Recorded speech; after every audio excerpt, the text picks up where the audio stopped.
Most people believe their job is how they make money. That belief feels reasonable. You show up, you work, you get paid.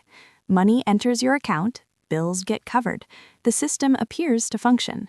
But that belief is the first and most expensive misunderstanding of modern work, because your paycheck is not the asset, it is the symptom of one. And if the paycheck is the only thing you're optimizing for, you are quietly placing yourself in the weakest position possible. Before we go any further, a short but important disclaimer. This video is for educational and informational purposes only. It is not financial advice, career advice, or legal advice. Nothing discussed here is a promise of results or income.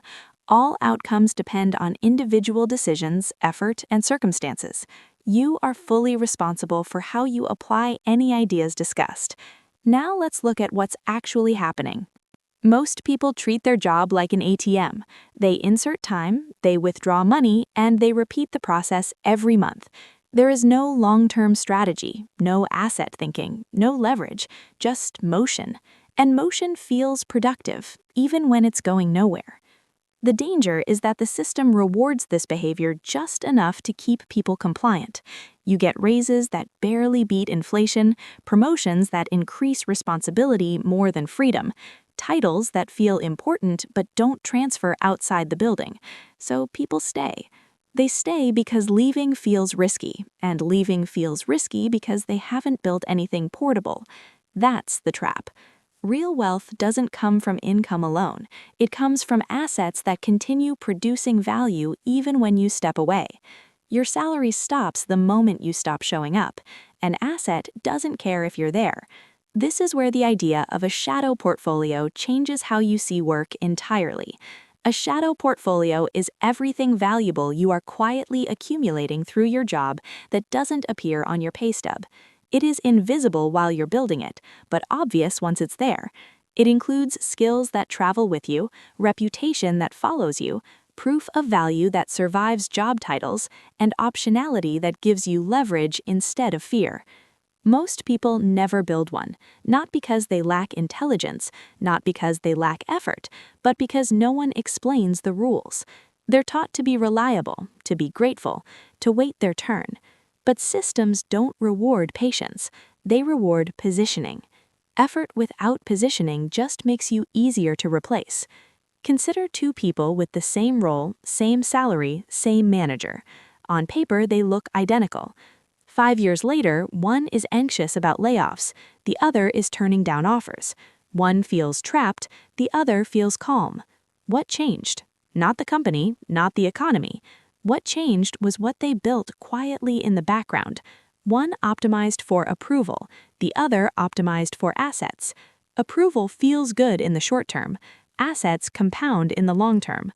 A shadow portfolio is built from forces that don't show up in performance reviews. The first force is skill leverage. Not all skills are created equal. Some skills are abundant. Anyone can learn them quickly. They make you useful but not valuable. Other skills sit close to money, decisions, and systems. They influence outcomes rather than execute instructions. Those skills are rare, and rarity creates leverage. The mistake most people make is assuming effort automatically upgrades their value. It doesn't. You can work incredibly hard on low-leverage skills and stay stuck forever. The question isn't how hard you work, it's what your work connects you to. If your daily tasks don't touch revenue, decision-making, optimization, or strategy, you are operating far from leverage, and distance from leverage means dependence. The second force is visibility. This is where many people get uncomfortable, because they confuse visibility with ego. Visibility isn't bragging, it isn't self-promotion, it's association. People don't reward what they don't see. They reward outcomes they can connect to a name. Invisible value might as well not exist. You can be essential and still be overlooked if no one understands your contribution. Visibility means your work has context. It means your results are understood, not just delivered. When your name becomes attached to outcomes, opportunities begin to move towards you instead of past you. Internally at first, externally later. The third force is optionality. Optionality is the ability to say no without panic. It's knowing that if this role disappears, you don't. It's knowing that your value exists outside a single company's permission structure. Optionality changes your posture. You negotiate differently. You choose projects differently. You tolerate less nonsense. And people can sense it. Most workers never experience optionality because their entire value is locked inside one employer's system. If the system removes them, everything collapses. That's not security. That's dependency disguised as stability. High earners understand this intuitively. They don't treat jobs as destinations. They treat them as platforms. A platform gives you exposure. A platform gives you learning velocity. A platform gives you access to rooms you couldn't enter alone.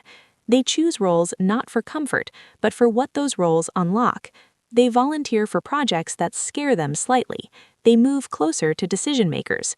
They take on work that teaches them how the machine actually functions. They aren't asking how to survive the job. They're asking what the job is turning them into. This is the part that takes time to understand.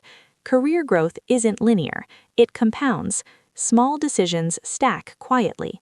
One project that teaches you how revenue flows, one system you improve that saves money or time, one presentation that puts you in front of the right people. None of these feel life-changing in the moment, but 5 years later they form a pattern, and patterns are what markets reward. The quiet compounding effect is invisible until it isn't. Early on, it looks like nothing is happening. Later, it looks like overnight success. But nothing was overnight. While others were optimizing for comfort, someone else was optimizing for trajectory. This is why comparison is misleading. You can't see someone's shadow portfolio. You only see the results once it matures. Now, here's the uncomfortable part. Many people sense this instinctively but avoid it, because building a shadow portfolio requires delayed gratification. It requires saying no to short-term ease. It requires intentional discomfort. It also requires asking questions that make people uneasy. Not how do I get promoted, but what skills am I becoming known for? Not how do I work fewer hours, but which hours create leverage? Not how do I please my manager, but what outcomes does the organization actually value? These questions reframe everything. They force you to look beyond next month and into the next decade. If you were forced to leave your job tomorrow, what would you actually take with you? Not the title, not the access badge, not the internal systems you no longer log into. What remains? Skills, proof, reputation, relationships. That's your real balance sheet. Most people don't track it, so it stays empty. Building a shadow portfolio doesn't require quitting your job. It requires using it differently. Instead of asking what the job demands from you, you ask what it gives back. Does it increase your market value? Does it deepen rare skills? Does it create evidence you can show elsewhere? If the answer is no for too long, you are stagnating no matter how busy you feel. This is where many people get stuck in a dangerous loop. They become very good at one company-specific way of doing things. That expertise feels valuable internally, but externally it means nothing. They are optimized for a system they don't own. When the system changes, they panic. A shadow portfolio protects against that. It turns time into ownership. It turns effort into optionality. It turns work into something that compounds instead of expire. This doesn't mean exploiting your employer. It means aligning your growth with real value creation. When you help a system function better and you understand how and why it works, you gain leverage naturally. The mistake is staying at the execution layer forever. Execution is important, but ownership lives one layer above it. People who stay stuck are often extremely competent. They just never reposition. They wait to be chosen instead of preparing to be unavoidable. Over time, this difference becomes stark. One person needs permission, the other attracts opportunity. One negotiates from fear, the other negotiates from strength, and it all traces back to what was built quietly when no one was watching. So here's the real question.